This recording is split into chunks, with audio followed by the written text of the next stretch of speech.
know what the rhythm method is? A woman ovulates at a certain time every month. We used to take temperature. You used to, whatever you did and hope you got it right. When a woman wasn't ovulating, obviously she'd get intercourse and not get pregnant. And when you did, we call that an unwanted birth or an unplanned birth. And you got to live with it. That was on that end. We have other things over here we'll talk about next week when we get to the abortion module. And this is what we call ethics and applied ethics. By the way, what did you say that everyone laughed at? I couldn't hear. Do you remember what you said? I'm just curious. Why do you want us to relive? Oh, why do you want us to relive? Yeah, I don't. I'm just, it's my job. Now, libertarian objections to the traditional one. Libertarians say they don't advocate moral irresponsibility, merely sexual freedom. AIDS is not an issue as long as you protect yourself and your partner. Therefore, chastity and heterosexual monogamy are not necessary. Did you get the flu shot? You get old enough, you better get a pneumonia shot. You go to the dentist before you need to have a cavity filled. It's called preventive maintenance. You take your car to the shop for regular oil changes. It's called preventive maintenance. In the military, we call it PM. Real important. Teenage pregnancy and single parenthood are not their problem. They accept no blame. They cannot be held responsible for the irresponsible behaviors of others. I mean, honestly, do you want to be held responsible for behavior that you don't commit? Now, we have to draw the line with children. Do you know where your child is in the night? Yeah. But once you become an adult, age of accountability, don't you want to be held accountable for what you do and not for what anyone else does? There are solutions: better education, easy access to birth control, social programs to alleviate poverty and hopelessness. There are ways to deal with this. I mean, every theory has an upside and every theory has a downside. If we accept a downside that is problematic, we have to find solutions to it that alleviate the downside. Are we ever going to alleviate the downside completely? I suggest we can't. We might be foolish not to try and mitigate the downside of both of them. If you're going to be a traditionalist, you need to realize there's a downside to that, and it has consequences, just like the downside to libertarian sexual morality has. Jada? In a way, practicing more traditional values is for libertarian. I said, in a way, practicing more traditional values is a fix for libertarian issues. There's a fix for it, you said. Yeah, okay. Yeah, isn't it? Which brings to an important question. Maybe the right path, they trap you. I rarely talk about politics. They trap you in politics. It's either left or right, blue or red. And they say, the middle ground is gray. It's not gray. It's called alternative ways of thinking. So maybe there is a better solution to it than what we have. So this is just that PowerPoint to give you some sense. Libertarian view of sexual morality. Sex is an activity like any other. Standards for morality are no different from other activities. Defense of sexual libertarianism. Why shouldn't sex be treated like an activity like any other one? Because there are threats to the family, personal fulfillment, natural issues. And then I threw some statistics in here because AIDS is probably the most pressing issue for any generation. It's not just young people, for any generation. I think this is true. In the villages, I've heard, the villages are somewhere by the east coast of Florida. They have one of the highest incidences of transmission of AIDS. These are old people. Every sexual disease. Every sexual disease. Suddenly they're free from the traditional way and they think, ooh, ooh, ooh. And along with that freedom comes responsibility, including unintended consequences. Yeah, per capita, it's the highest transmission of every sexual disease in the entire world. Yeah. So I'm not condemning them, I'm just pointing out some facts to them. So I posted some things here. These are just HIV statistics. This is the cure, or at least the way to put off the virus, the HIV virus, from becoming AIDS. And then I do want to play you this. It's about 2.5 minutes, 3 minutes, and then have a little conversation over this before I dismiss you. So you need to give me, how many of you can give me 10 more minutes? 10, 20, 30, 40, no. Okay, sorry about that. So this is a conversation that someone is asking of students on university campuses. Not to fool them, but it's a serious question, okay? Serious question. Same person asking the same question, and of course we get a variety of answers. How is sex connected to morality? How is sex connected to morality? I mean, I guess it depends on the moral set that you believe in, but I feel like that depending on the religion or the set of ethics you go by, sex is very important in those. It's normally included in that. So if you follow that, you're moral. I think you're a moral person, but if you go against that, I'm not sure what territory you're moving into at that point. Sex is connecting morality, what you think, how you feel, what your morals are. No one can tell you what's right or what's wrong. You can believe something, someone else believes something else. So morally, sex is just what you think. Should morality be connected with sexuality? Yes, morality is really kind of a vague term. Well, that's a good question.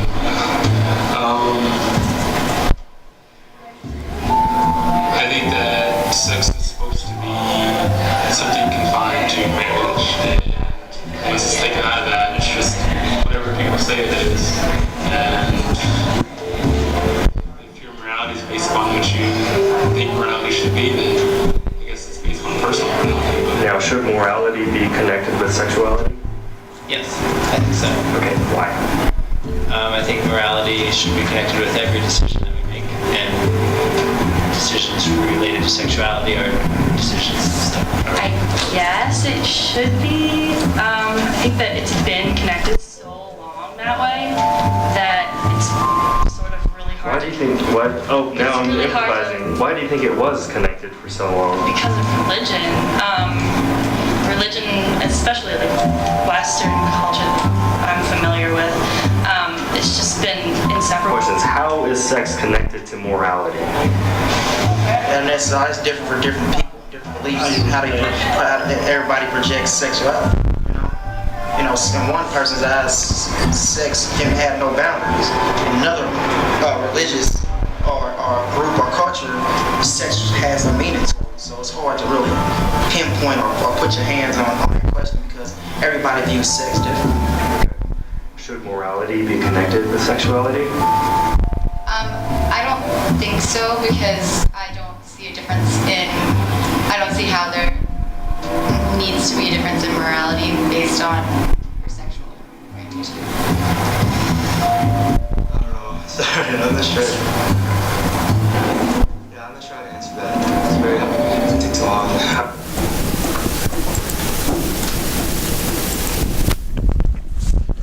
So that's our discussion. Should sex be subject to morality? The one answer that's probably the most provocative, isn't morality connected to everything we do? If it is, then we have to include sexuality, but that doesn't mean that we have to accept that answer. So should sex be connected to morality? And if so, what is morality that we have to connect it to it? I don't think we have a choice of sexuality being connected to morality. Why? It's a great answer. Why? Because if you were to take morality out of the equation, a lot of that could open up the table for a lot of questionable things. Like including children or bestiality maybe, or coercion or whatever. Yeah, maybe.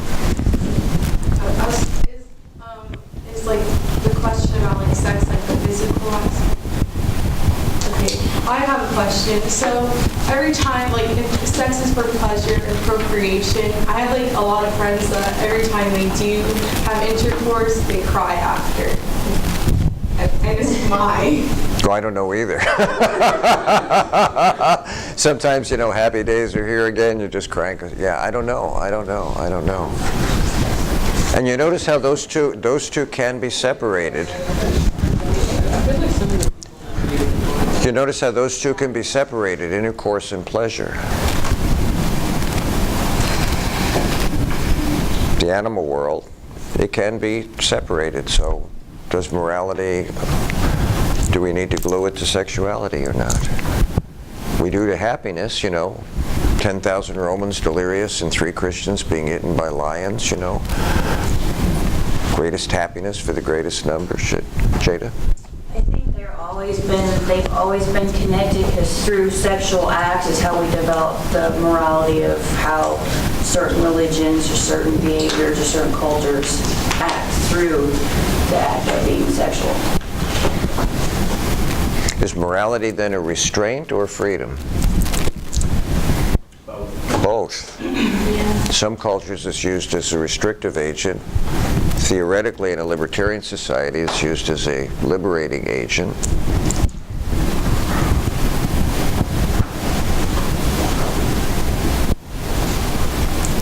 Does the moral compass change from act to act? Like if you get burnt, does the compass change the next time around? Yes. That's interesting. So morality can be a movable force depending on the experience that we have with it as well. Sure. Because life is experiential. Those of you who grew up in the box, all of us, at some point you get to scratch your head and go, why do I believe this anyway? Even I told you, I had a 55-year-old gentleman go through my class. He wrote me an essay at the end of the semester. For the first time in my life, I know why I believe what I believe. And I thought, well, that's a good thing, I guess. I said, did you change any values? He says, no, I just never knew why I believed what I believed. He just bought it right out of the box and never had a reason to question it. Most of us come up to roadblocks or bumps in the road, and we begin to question these values. It seems like morality is one of those values that addresses the fluidity of life and sometimes causes us to adjust our behavior based on the moral compass that we have internally, although we're always restricted by the moral compass of the social contract we live under. Oh, if we turn the compass back and no more contraception, or we update the latest definition of personhood, or any other law that could be enacted that would either liberate or restrict freedoms, especially when you've come to enjoy a certain level of freedom and then those freedoms are restricted. And I think there's a good point to be made, how you asked if, we swing one side or the other, or if morality changes. I believe it's 14 states. Currently in Florida is one of them. I could be terminated from my job just for being a member of the LGBT community and not have any repercussion or recourse. I mean, granted, this is a right-to-work state, but I don't have rights. Say that louder, Rachel. Say that again. But then you can just sue. No, I can't. I don't have any leg to stand on. It's part of the reason why my sister and her life partner moved out of Florida. They moved back to New York, and when New York allowed gay marriage, I told her I'll walk right down the aisle, sis, no worries about it, because my parents weren't around, you know what I mean? And sorry, We're evolving constantly, and sometimes it's regressive, and sometimes we think it's forward. Sometimes we go forward and go, that was a mistake, and wish we were back here again. Life is experiential, which therefore means it's also experimental. Trying to figure it out, trying to find our way, people. So all that being said, any questions? What you're going to be tested on, do you understand the difference and the fundamentals between traditional and libertarian? It's going to be really straightforward this time. Go through the PowerPoints, go through the notes.